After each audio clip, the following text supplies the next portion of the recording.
बांग्लादेश में राजनीतिक और सुरक्षा संकट लगातार गहराता जा रहा है। अवामी लीग के संयुक्त महासचिव और पूर्व सांसद बहाउद्दीन नसीम ने आरोप लगाया है कि मौजूदा मोहम्मद यूनुस सरकार के हाथ खून से सने हुए हैं और देश में लोकतंत्र गंभीर संकट में है। बहाउद्दीन नसीम ने आरोप यह भी लगाया है कि यूनुस सरकार के आदेश और संरक्षण में बांग्लादेश में बड़े पैमाने पर हिंसा और खून खराबा लगातार हुआ है। नसीम ने बांग्लादेश को आतंकियों के पनाहगाह बताया है। क्यों बताया है, विस्तार से आपको बताते हैं। दरअसल बांग्लादेश अब आतंकियों का पनाहगाह है, ये कहा जा रहा है। आवामी लीग के संयुक्त महासचिव ने ये बड़े आरोप लगाए हैं और कहा है कि बहाउद्दीन नसीम का कहना है कि ये सरकार जो है लगातार घिरती जा रही है। बांग्लादेश में अब लोकतांत्रिक माहौल नहीं बचा है। तो ये तमाम आरोप लगाए जा रहे हैं यूनुस सरकार पर और बांग्लादेश अब आतंकियों के पनाहगाह बन चुका है, ये कहा जा रहा है। मौलिक अधिकार और कानून का शासन ध्वस्त हो चुका है यूनुस के रहते बांग्लादेश में। अभिव्यक्ति की आजादी अब यहाँ बची ही नहीं है। अभिव्यक्ति की आजादी पूरी तरह से खत्म हो चुकी है। साथ ही साथ एक और बड़ा आरोप लगा है चरमपंथियों पर। चरमपंथी समूहों को सरकार का संरक्षण दिया जा रहा है।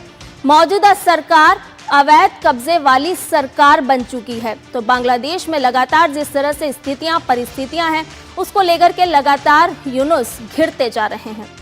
बांग्लादेश आतंकियों के पनाहगाह बन चुका है और देश अब कट्टरपंथी और चरमपंथी समूहों का घर बन चुका है। अवामी लीग के संयुक्त महासचिव ने बड़े आरोप लगाए हैं और साफ तौर पर कहा है कि बांग्लादेश इस समय जिस तरह के संकट से जूझ रहा है, वो उसका सीधे सीधे यूनुस ही जिम्मेदार है।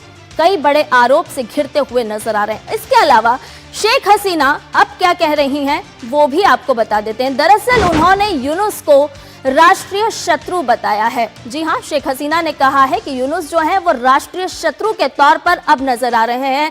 बांग्लादेश की उनके रहते जो स्थिति हुई है, सीधे सीधे उन्हीं की वजह से आज राष्ट्रीय शत्रु के तौर पर यूनुस को देखा जा रहा है। नई दिल्ली में एक सभा के ऑडियो में उन्होंने ये बात कही और साफ तौर पर उन्होंने कहा कि आतंक के युग में बांग्लादेश पूरी तरह से डूब चुका है। जी हां, और इसके साथ उन्होंने ये भी कहा कि जनता के साथ धोखेबाजी भरी साजिश लगातार की जा रही है। यानी कि यूनुस जो है वो आम जनता के साथ एक साजिश रच रहे हैं, जनता को धोखा देने का, बांग्लादेश को धोखा देने का काम कर रहे हैं। इतना ही नहीं, उन्होंने ये भी कहा कि देश पर चरमपंथी और सांप्रदायिक ताकतें लगातार हावी हो रही हैं। विदेशी अपराधी देश को तबाह करने में लगे हुए हैं। जो विदेशी ताकतें हैं वो भी बांग्लादेश को तबाह कर रही है और जो यूनुस हैं सीधे सीधे वो उन्हें संरक्षण दे रहे हैं। पूरे देश में अगर बांग्लादेश की बात करें तो इस समय में भय, हिंसा और दमन का माहौल है। जिस तरह से यहाँ पर अल्पसंख्यक हिंदुओं पर लगातार हमले हो रहे हैं, तो आम जनता के बीच में एक भय का माहौल यहाँ पर पनप रहा है। एक विशाल जेल बना दिया गया है बांग्लादेश को। शेख हसीना ने गंभीर आरोप लगाए हैं और इसीलिए यूनुस को वो कह रही हैं राष्ट्रीय शत्रु। अल्पसंख्यकों को कठोर उत्पीड़न का सामना करना पड़ रहा है। लगातार बांग्लादेश में जिस तरह से अल्पसंख्यक हिंदुओं को लेकर के सामने आ रही हैं तस्वीरें, वो साफ तौर पर दर्शा रही है कि किस तरह से अल्पसंख्यक हिंदू यहाँ पर उत्पीड़न का शिकार हो रहे हैं। और यही वजह है कि अब शेख हसीना ने साफ तौर पर कहा है कि यूनुस राष्ट्रीय शत्रु हैं।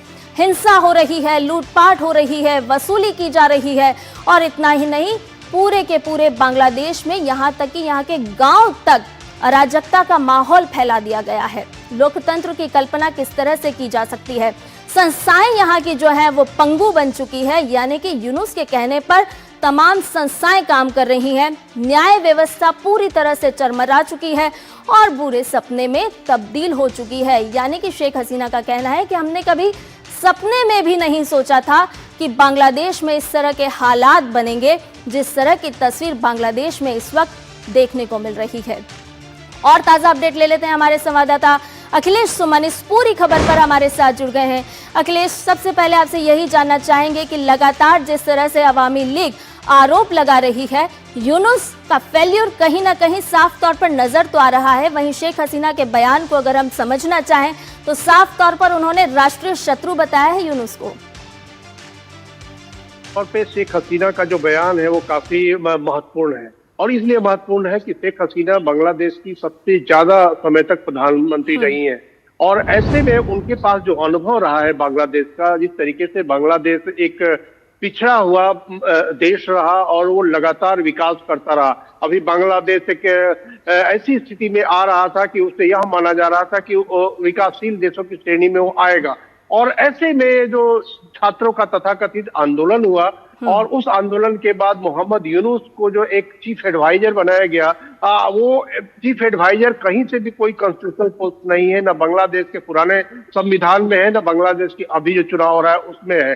तो इस रूप में देखें तो मोहम्मद यूनुस की कोई जिम्मेदारी नहीं बनती। और मोहम्मद यूनुस का जो पूरा इतिहास रहा है, हालांकि जिसके लिए उनको नोबेल पुरस्कार मिला था माइक्रो फिनांस के लिए, और माइक्रो फिनांस का अगर काम वो करते कम से कम चीफ एडवाइजर बनने के बाद भी, तब भी बांग्लादेश का बहुत भला हो गया होता। लेकिन उन्होंने वो सारे काम नहीं किए जिसके लिए उनको एक समय ख्याति मिली थी, और वो उन सारे कामों में लग गए जिसके लिए एक समय बांग्लादेश के वो तत्व बदनाम थे जो कि बांग्लादेश के वजूद पर सवाल उठा रहे थे। मोहम्मद यूनुस को एक तरीके से कहे कि पाकिस्तान रोग लग गया, उनको यह लगा कि पाकिस्तान के अंदर जो खामियां हैं, उस खामियों को अपना लेने से बांग्लादेश की एक रणनीतिक स्थिति मजबूत हो जाएगी, जो कि होती नहीं दिख रही है। बांग्लादेश का आंतरिक जो उद्योग है वो पूरी तरह नष्ट हो गया है, वहां की कृषि व्यवस्था बढ़ा रही है, वहां कोई अराजकता की स्थिति अगर कहा जाए तो कोई अतिशयोक्ति नहीं होगी कि कभी भी कहीं भी किसी को मार देना चाहिए, इस तरह की वहां स्थितियां बनी हुई है।